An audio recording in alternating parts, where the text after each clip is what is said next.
good day. I'm Carla Carion. Today I'm going to perform heart and neck vessel assessment. So let's now proceed to the procedure step.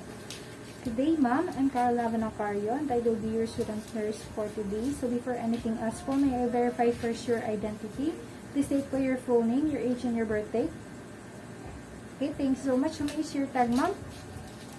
Okay, since that you are the correct patient po, so today po, ma'am, I'm going to assess your heart and neck vessel po. So, to see if there are any presence of abnormalities, ma'am. So, ano po ba, ma'am? The result of the assessment po will help us to know what is the best treatment to suit to you po. So, okay lang po ba, ma'am?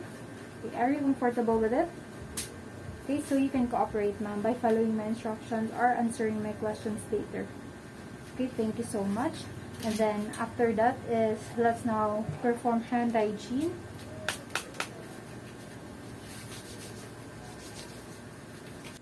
And then after that is provide client privacy by closing the door or during the drape. So let's just pretend that we have a door here. So close the door.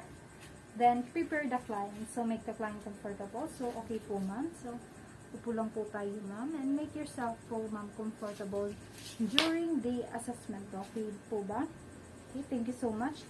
Then after that is, let's now collect the subjective data. Let's conduct history taking. So first thing that we need to ask the client is the client current symptoms, to be followed by the client past health history, and then the family health history, and then the last one is the client lifestyle or health practices.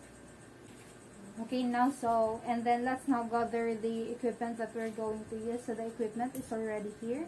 So we need a pen light, a stethoscope with a bell and diaphragm, then a ruler, 2 centimeter, and also okay, and then a watch after with the that is second ask hand. the client to put on a gown. Okay, so after that is, let's now start the assessment of the neck vessels. So the first thing that we need to do is to auscultate the carotid arteries for bruits. So bruit sounds, it sounds like a blowing or swishing. So okay, ma'am, while using a stethoscope.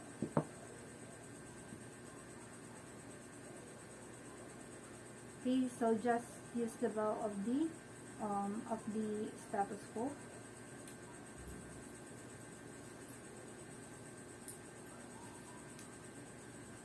Okay po, ma'am. So inhale po tayo, then exhale, then hold po. Okay po ba? Okay, so inhale, exhale, then hold. Okay, again po. Inhale, exhale, then hold. Again po, ma'am. Inhale, exhale, then hold po.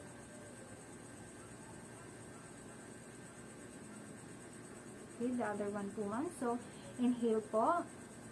Okay, exhale, then hold. Okay, again po, ma'am. Inhale, exhale, then hold.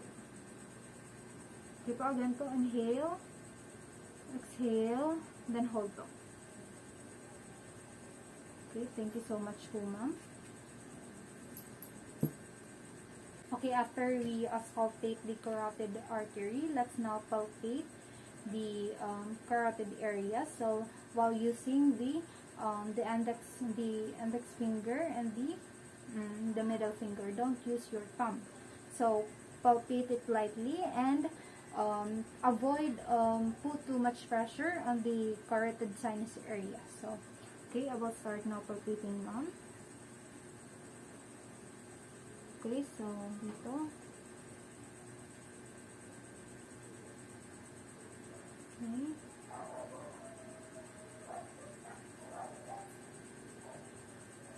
Okay, so then the other one.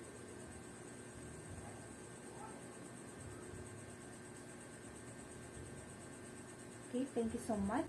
So next thing that we need to do is inspect the for jugular pulse.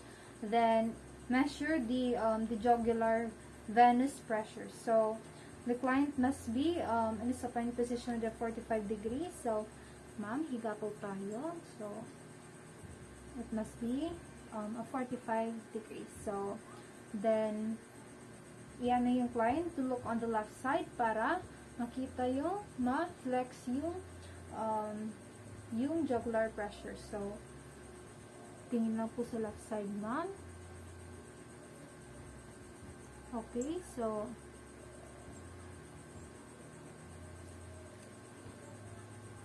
you can use a pen light para mas flex siyang makita.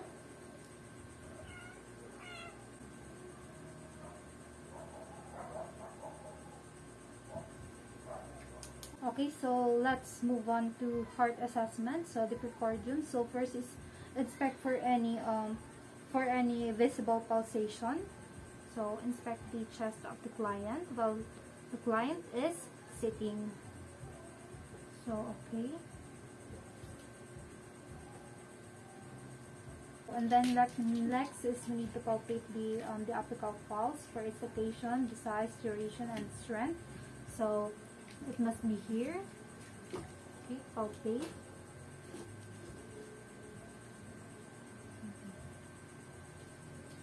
Okay, so palpate for abnormal pulsation or vibration of on the apex on left sternal border.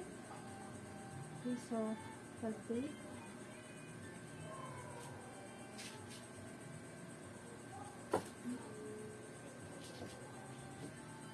Okay, so and then next is we need to auscultate the S1 and the S2 heart sound. So it must be here. So it must be on the second intercostal. So make sure to use stethoscope. Use the diaphragm of the stethoscope.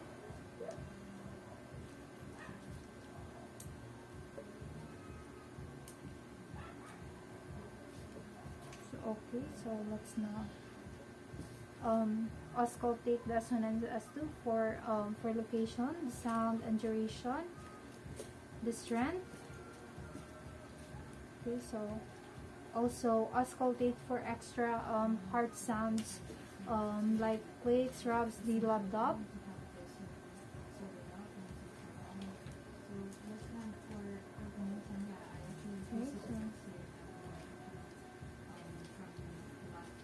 Okay, so here if there are any presence of murmur.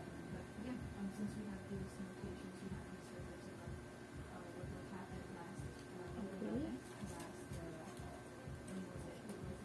So next thing that we need to do is to auscultate the client. So the client must be in the left lateral position while exhaling. So, ma'am, sa left lateral lang po tayo, ma'am.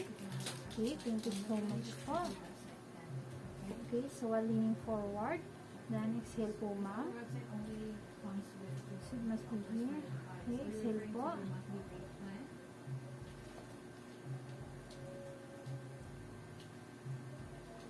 Okay.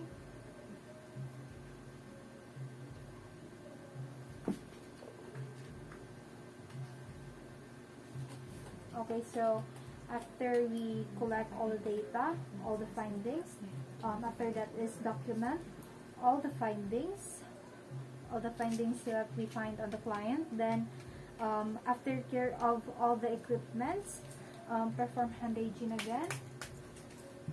Then after that is also after care also the patient. So we're done now with the assessment, and thank you for your full cooperation po, and have a nice day po.